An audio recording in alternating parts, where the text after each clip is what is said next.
Sedikit flashback karena masih ada waktu ya.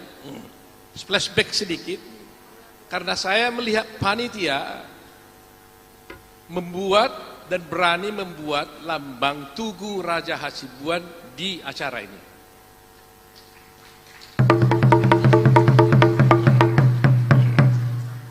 Jadi berarti saya berpendapat bahwa apa yang sudah jadi dan terjadi tidak akan mungkin kita cabut kembali. 78 tahun lebih, mulai tahun 28, Hasibuan bergumul untuk mempersatukan Hasibuan.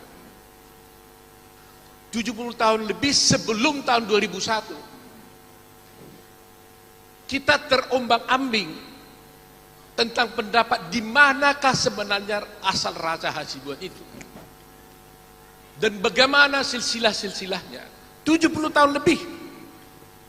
Sejak Demang